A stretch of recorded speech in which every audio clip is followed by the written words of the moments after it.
Most of the meetings, working groups, conferences and similar works are now done in the virtual world. With the increase of using virtual work on the internet, we started to hear the concept of social engineering. What's social engineering? Social engineering is the art of manipulating people to give up confidential information like passwords, bank informations, as well as giving them control over your computers, smart devices, or any other connected devices. Don't forget that there is one target: stealing your economic gains, stealing your valuable knowledges, meaningful data, and any kind of informations. Criminals use social engineering tactics because it's usually easier than hacking your software. Because by using social engineering tactics, hackers will not directly hack the software or the system, and there will be no evidence at the crime scene. This reduces the possibility of proving that the hacker is legally guilty. With these social engineering techniques, new concept enter our life: hacking the human. Social engineering is the art of hacking the human. Hackers realized that hacking the sophisticated security technology was getting more difficult, but it was relatively simple to direct a person to open up a potentially malicious attachment or click on a link. So, without the right level of awareness and training, humans are always be the weakest link of the cybersecurity chain. Some criminals abuse the trust for their own gain. With the increase of trust, people start to act more carelessly. People may make mistakes that put there any kind of values because they are careless. What's trust, and who can you trust? We can think of trust as the signals that the other people spread about themselves. The correct understanding of these signals from both sides is the main point of communication. This could be data signals for data networking or trust signals for social networking. Data signals are the bits or bytes that network devices knowingly or unknowingly use to decide whether communicated device is trustworthy or not, and sometimes communication interface tune in wrong symbols. IT technicals analyze the network behavior very well and develop techniques to exploit the weaknesses of the infrastructure and the system. Trust signals are the clues or symbols that people knowingly or unknowingly use to decide whether communicated person is trustworthy or not, and of course sometimes they tune in wrong symbols. Criminals analyzed human behavior very well and developed techniques to exploit the weaknesses of human nature for their own purposes. These are true for our both worlds we have today, our physical world and our cyber world that we have on the internet. Since we have been in our physical world, in our blue marble, for a long time, we are under the protection of advanced laws. We live our lives in accordance with these laws and rules. But we have been in our digital world, on our internet, for a short time. We are only under the protection of personal attention and precaution. There is no law yet like Wild West. We live our lives in accordance with only the trust. Life in the Wild West was fun, as long as you survive. And life on the internet is fun too, as long as you don't lose your knowledge, data or information. As you see that in our new world internet, life is defined as knowledge, data or information. In the internet world, we are all groups of bits and bytes. We have no skin color, we have no country borders. This digital world is also like a marble, but what color it will be is up to you. Black, white, gray, green, blue or red, like a hacker said.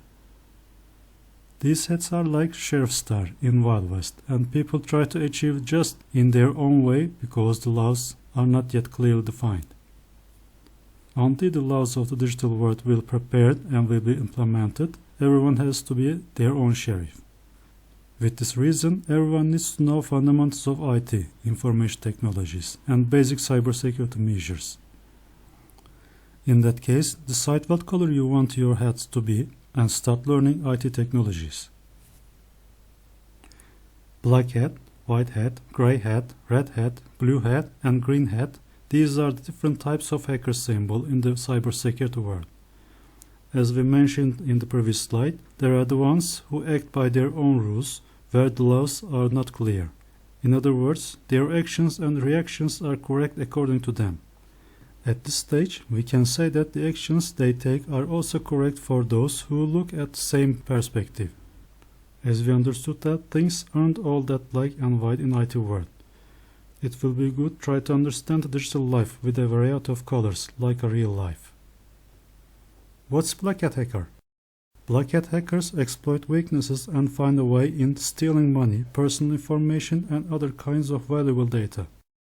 They usually have the expertise and knowledge to break into computer networks without the owner's permission, exploit security vulnerabilities and bypass security protocols.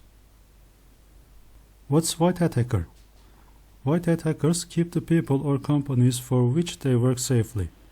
They understand how to find vulnerabilities and create plans to eliminate them before criminals. White Hat hackers employ the same hacking techniques as Black Hat hackers. In reality, there is no a bigger difference between white and black hat hackers.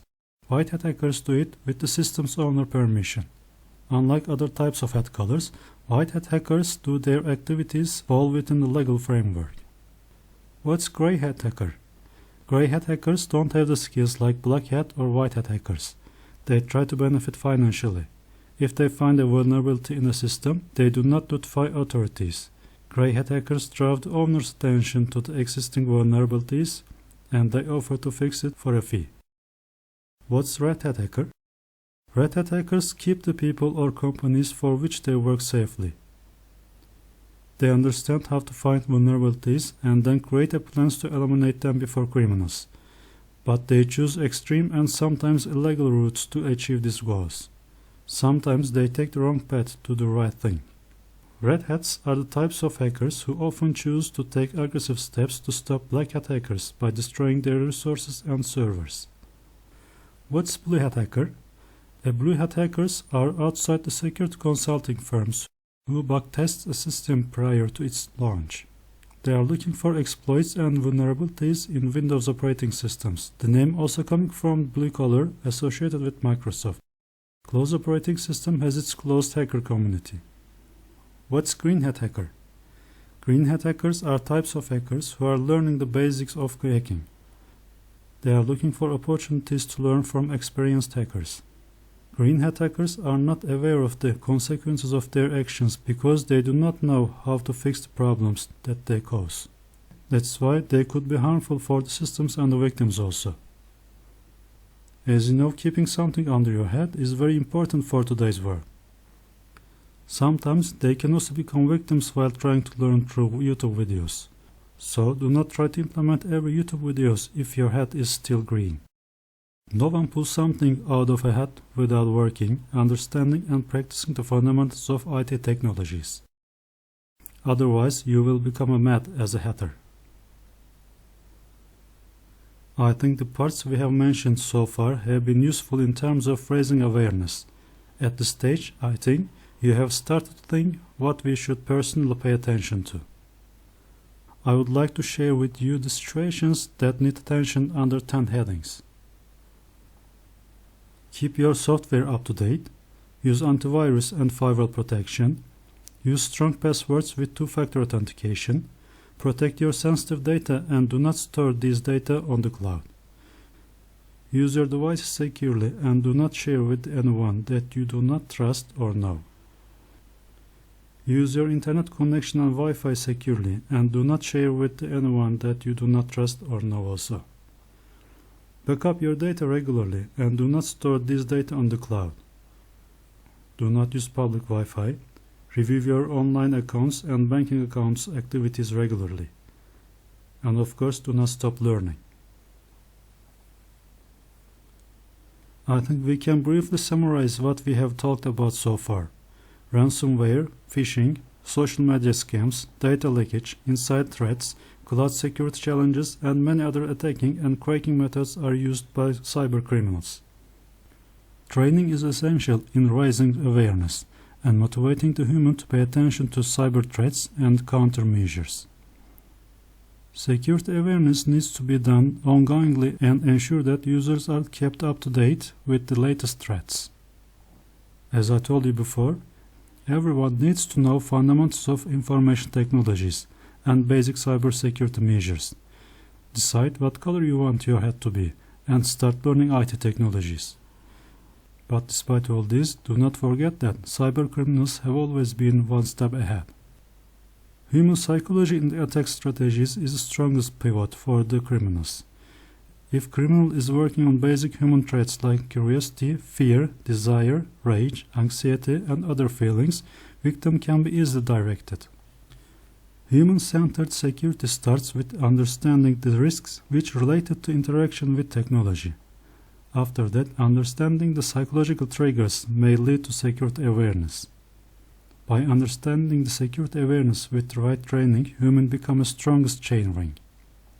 For this reason, there must be psychological content in the trainings against the cybercrime. To be psychologically prepared, read the documents or watch the videos for the past events and understand how it were resolved. Let's learn from the past mistakes and automate to reduce human error.